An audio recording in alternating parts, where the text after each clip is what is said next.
டே சுதீர், உனக்கு இப்ப என்னடா ஆச்சு? கட்டின பொண்டாட்டியவே கொலை செய்யறதுக்கு முயற்சி பண்ணிக்கிட்டு இருக்க.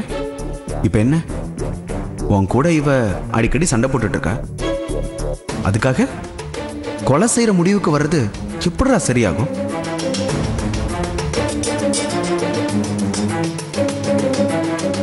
மற்ற பொண்களோட ஒப்பிட்டு பார்க்குறப்போ கோகிலா கொஞ்சம் சண்டை போடுறா, மூர்க்கத்தனமாகவும் இருக்கா.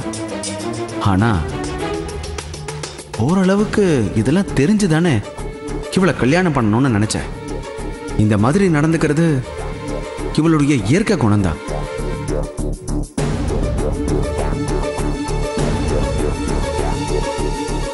இவளை பத்தி எல்லாம் தெரிஞ்ச நீயே இப்படி ஒரு முடிவுக்கு வந்தா எப்படிரா?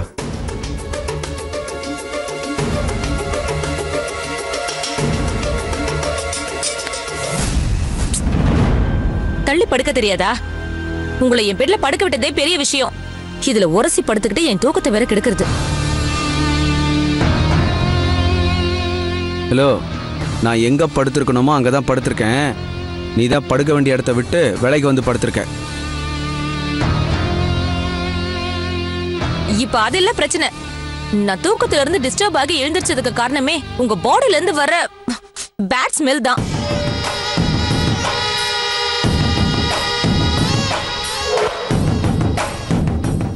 உங்களுக்கு எத்தனை வாட்டி சொல்லிருக்கேன் தூங்கறதுக்கு முன்னாடி குளிச்சுட்டு வந்து படுங்கன்னு. ஆனா அதை எப்பவுமே செய்யறது இல்ல. ஆபீஸ்ல இருந்து வந்த உடனே முகத்தை கூட கழுவாம அப்படியே ட்ரெஸ் மாத்திக்கிட்டு நேரா வந்து படுக்கிறது. சின்ன குழந்தைக்கு கூட சொல்லி கொடுத்தா உடம்பை எப்படி சுத்தமா வச்சுக்கிறதுன்னு தெரியும். இவ்வளவு பெருசா வளர்ந்துருக்கீங்க, உங்களை எப்படி சுத்தமா வச்சுக்கிறதுன்னு உங்களுக்கு தெரியாதா? ஒரு பொம்பளை பக்கத்துல படுக்கிறோமே, நம்ம உடம்புல இருந்து இப்படி ஒரு பேட் ஸ்மெல் வந்தா அவ வாமிட் எடுக்க மாட்டாளாங்கிற அறிவு கொஞ்சம் கூடவா இருக்காது?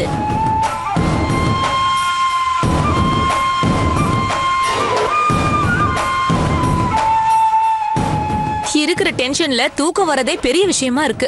இதுல உங்க ஸ்வெட் ஸ்மெல்ல வேற சகிச்சுக்கிட்டு எப்படி நிம்மதியா தூங்க முடியும்? இதனாலதான் எனக்கு டெய்லி ஆபீஸ்க்கு லேட் ஆகுது.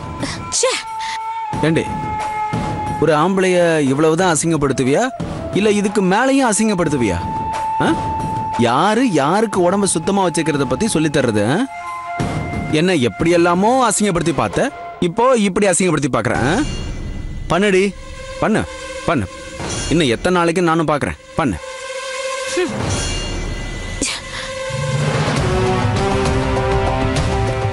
உன்னை கொலை பண்றது தப்புன்னு எனக்கு மனசு கொஞ்சம் இறங்கி வந்துச்சு. அது தப்புன்னு எனக்கு இப்ப நீ புரிய வச்சுட்ட. என்ன போதும் போதுங்கிற அளவுக்கு அவமானப்படுத்திட்டு அந்த திருப்தியிலேயே நல்லா தூங்குறியா? தூங்குடி, தூங்கு.